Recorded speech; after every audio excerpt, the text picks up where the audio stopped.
السلام عليكم، ازيكم عاملين ايه؟ وحشوني من الفيديو اللي فات. يا رب تكونوا كويسين. اخباركم ايه؟ ايه رايكم في الجمال ده؟ بصوا، سلطه الطحينه حكايه. وطبعا بابا غنوج اللي لا يعلى عليه. إيه الجمال ده؟ بصوا، عاملين كيلو ونص طحينه. ما شاء الله تبارك الله. بصوا عامله ازاي، ما تقوليليش بقى جايباها من بره. في تكايه هقولك عليها. انا دلوقتي حطيتها في بطرمان وحطيتها في التلاجة او علبه وحطيتها في التلاجة، وفجأة بطلعها لقيت الزيت فوق الوش. ما تقلقيش وما تتخضيش، قلبيها. يعني قلبي الطحينه كلها وخدي منها. اللي احنا علب الطحينه الغاليه اللي بنشتريها من بره، مجرد ما بتفتحيها بتلاقي الزيت فوق الوش.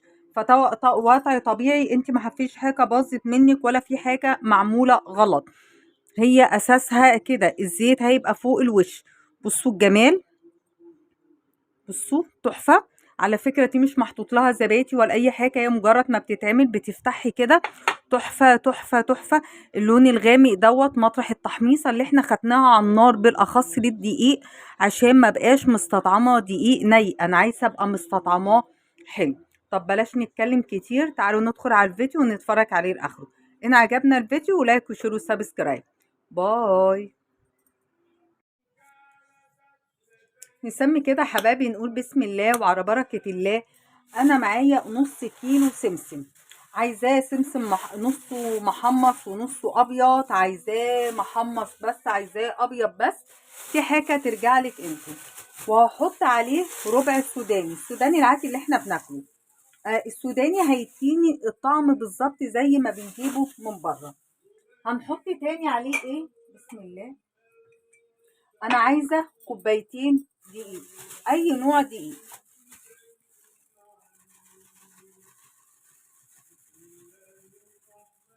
بصوا كوبايه انا مش ملياها قوي.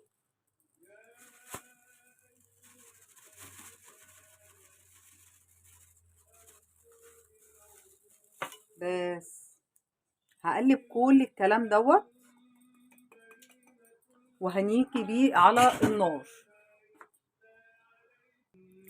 اديله بس كده تقليبه. ليه انا هروح بيه على النار؟ عشان انا عايزاه يسخن معايا ويضيع معايا اي رطوبه، والدقيق بتاعي يديني تحميصه خفيفه كده، هيفرق معايا في الطعم جدا، غير لما انا ابقى حاطه الدقيق بتاعي نيش.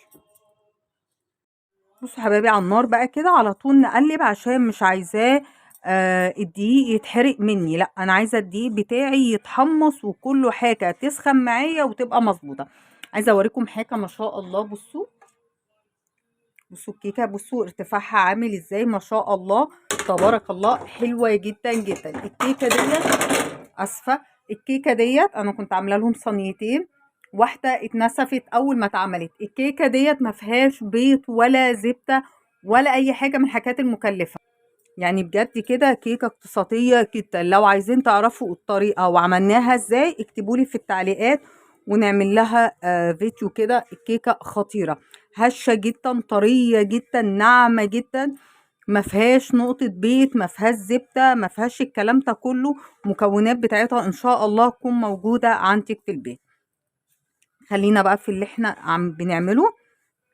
بصوا، لازم ايدي تبقى فيه على طول، وكل شويه. لا لسه ما سخنش، انا عايزه امسك الخليط بتاعي دوت يبقى سخن، مش عايزاه يكون بارد معايا، انا عايزاه يكون سخن.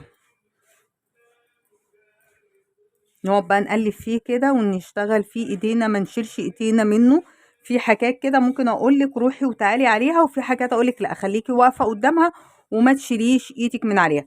خليكي فاكره احنا حطينا نص كيلو سمسم وربع كيلو سوداني، وهنقول الكوبايتين دول حوالي ربع كيلو. كوبايه مش مليانه قوي يعني، عشان في الاخر هنوزن الطحينه بتاعتنا عملت معانا طحينه قد ايه. بصوا حبايبي، والخليط بتاعي سخن حطيته طبعا. طب انا لو ما عنديش كبه او ما عنديش مطحنه الخلاط الصغيره، بس واحده واحده يعني على قد ما هتاخد الكميه طحنيهم واحده واحده. انا عايزاه وهو سخن.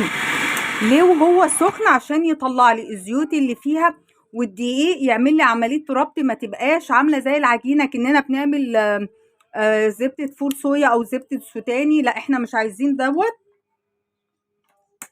واحدة واحدة بقى كده نبتدي نشتغل عليها واحدة واحدة. هتلاقيها نامت معاكي كده وبقت عاملة زي الرمل المبلول. بصوا حبايبي انا طحنت، انا بس عايزة اوريكم بصوا عاملة ازاي، ولونها بقى وريحتها حكاية. طبعا لما اتطحنت كترت فهتبقى تقيلة قوي معايا.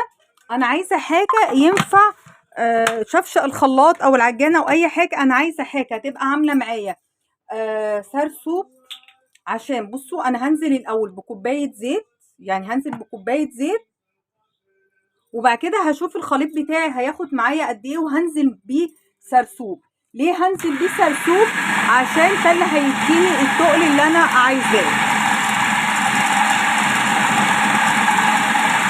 بصوا انا نازله واحده واحده بالزيت. اضربي كويس جدا عشان توصلي للسمك والتقل اللي انت عايزاه. انا ممكن اكمل بقيه الخليط.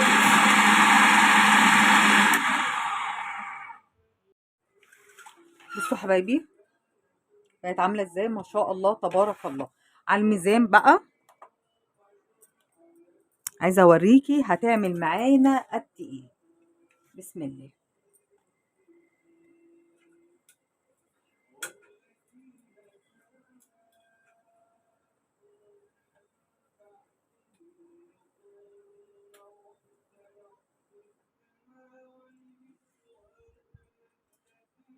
افضيها بس كلها عدل. بصوا حبايبي انا فضيت العلبه كلها 1477.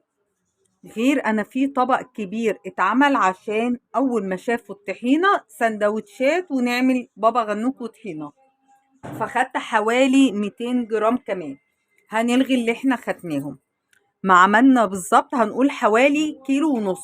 انت متخيله؟ نص كيلو سمسم، ربع كيلو سوداني، وهتعملي بيه كميه الطحينه ديت حكايه. تحفه تحفه تحفه. ربنا يحسن ما بين ايدينا وما بين ايديكم. تعالوا بقى بصوا، تعالوا بقى نجرب نعمل الطحينه ونشوف هتبقى عامله ازاي. بصوا انا واخده شويه قد ايه،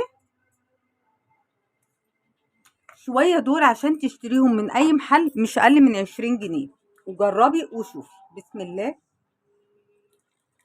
نحط شويه خل.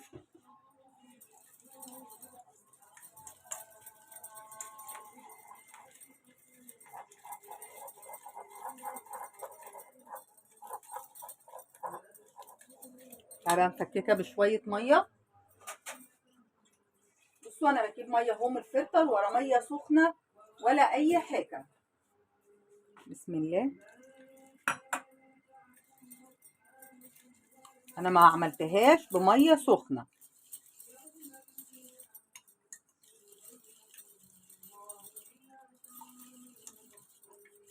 بصي لونها.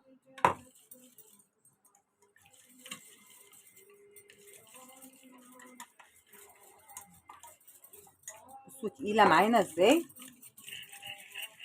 طبعا انت بقى هتتحكمي في التقل اللي انت عايزاه.